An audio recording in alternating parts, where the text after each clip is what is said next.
Hello everyone, welcome back to GGN. This is part 2 for this news report today. There'll probably be about 5 parts, so check it out. Links will be posted by tomorrow evening. So, alright, we left off with this article. China's Prime Minister vows stronger partnership with Pakistan.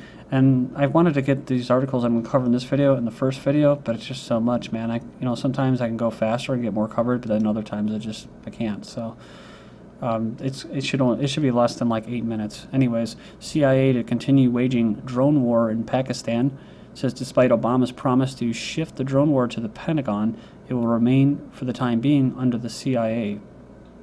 So, according to officials who remain anonymous, the decision to keep the CIA in charge of the program for the second time being is so that it can remain secret and so the Obama regime can maintain deniability. So a professor at Georgetown University said here, when a government claims for itself the unreviewable power to kill anyone, anywhere on the earth at any time based on secret criteria and secret information discussed in a secret process by largely unnamed individuals, it undermines the rule of law, Brooks said. So the decision not only to keep the drone war in Pakistan secret, but to continue it at all is increasingly controversial.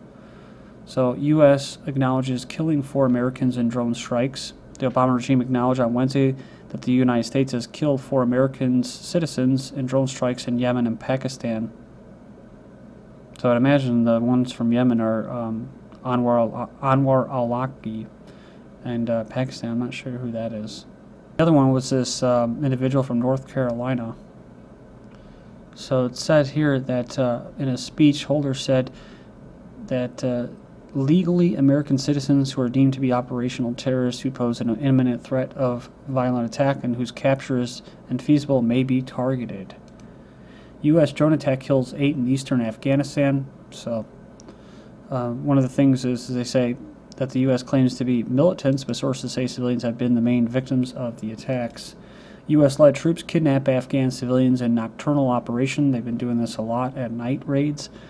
Just pillaging and stuff. U.S. soldiers have kidnapped several, and abductions too, kidnapped several Afghan civilians during a recent night raid that troubled southern Afghanistan.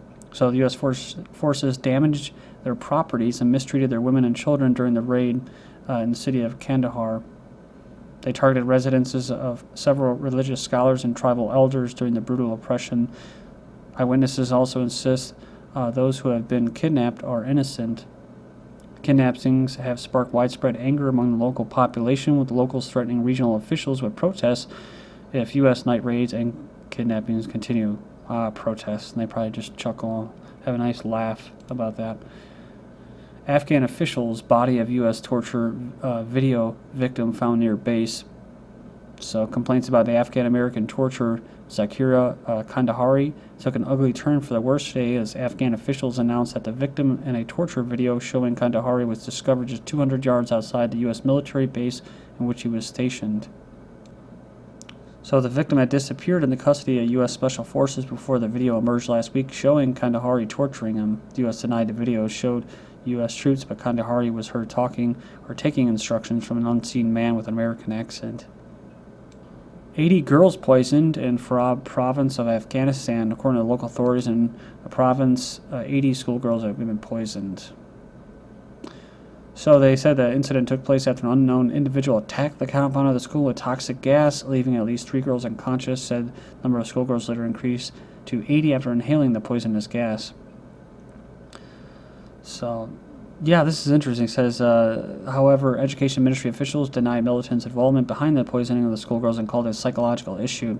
So remember they said they were going to be punished. They were going to be punished. Let me try closing this, maybe.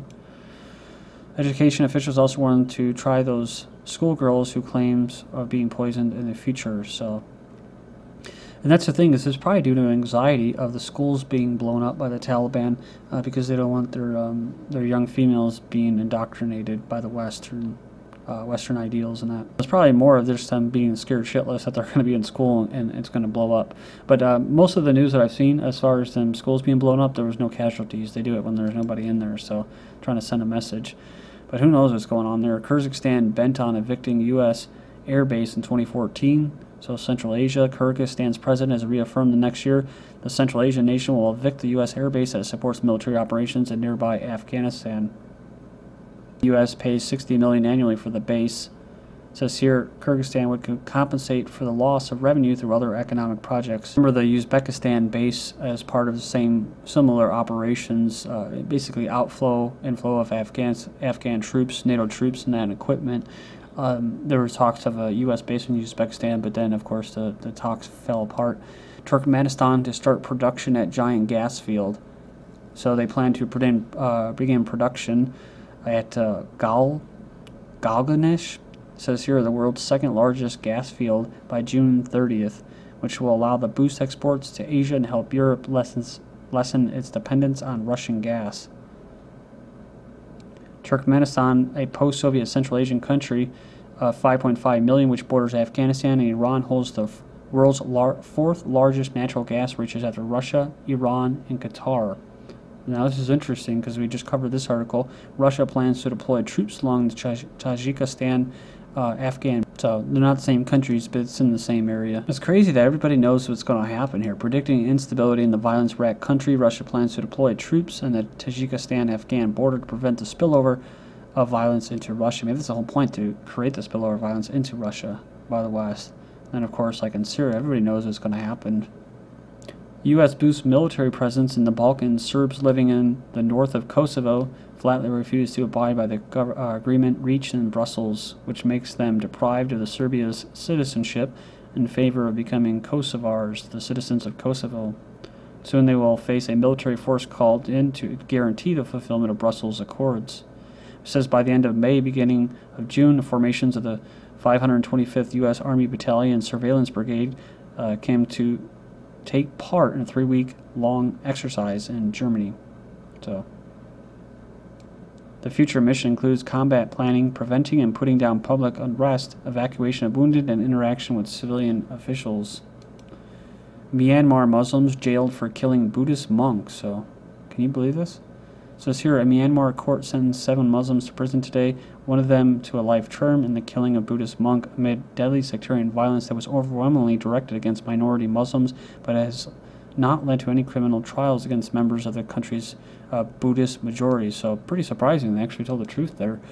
This Aung Suu Kyi's Saffron monks stalk streets with machetes, mass slaughtering refugees. So these Saffron monks are committing genocide in Myanmar. The West has both created this movement and is silently supporting it, hoping to disrupt and ultimately drive out extensive Chinese interests found at the epicenter of the violence. So yeah, it says here these Buddhist monks and others armed with swords and machetes Friday stalked the streets of a city in central Myanmar with sectarian violence, left about 20 people dead. The article was exactly, 2 months ago, 3 months ago? Washington's love affair with Myanmar. It's the resources, stupid. So it's funny, KSC, a little Muslim. Is it a Muslim? I'm not sure. But it's funny how a KFC, it's like you're talking about people in Gaza eating KFC. I'm just thinking, I'm like, God, dude, that must just be some really, really, really bad chicken for you, dude. Like GMO or something, dude. When you got like that, or it's kind of like McDonald's, right, or Burger King in Japan or these other places. It's got to be some real bad shit, because they're like everything else. They're trying to import culture and Western ideals. It's not really Western ideals. They've killed Western ideals. It's just this kind of global culture is what it is. Global kind of a corporate culture, but really it's to kill people. I mean, people get hooked on this food and it'll kill them. So they say Myanmar is pristine and extremely underdeveloped, and it holds abundant natural resources from gold, gas, oil, uranium, precious gems, zinc, and copper. Chinese troops suffering post-traumatic stress disorder in Tibet says the battle to keep Tibetans under control is inflicting severe psychological damage on Chinese armed police, an internal training document has revealed. So it says here, one section titled, How Should You Deal with Flashbacks of Brutal Episodes? And one of them is referring to March 16, 2011, when a Tibetan monk self-immolated in a market. And the last article I have for you is over 400 killed in a week of Iraq violence. After a massive series of sectarian bombings killed 133 people on Monday, more bombings hit Tuesday, killing scores of additional people. Actually, today I think there were 60 people that were killed and another 100 that were injured. They cap a solid week of fighting that has seen more than 400 people killed and many hundreds more wounded. And this is a success. You know, when people say, "Oh, we lost this war, we lost this war, that war," every war was a success for the globalists. This is exactly what they want.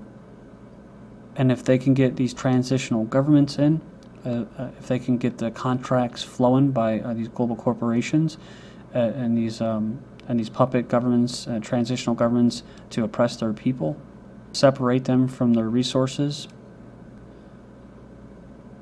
and create this sectarian violence so that nobody focuses on the issues, you know, on the real big problems. Everybody's fighting each other, nobody can unite and try to really bring about peace and stability and prosperity.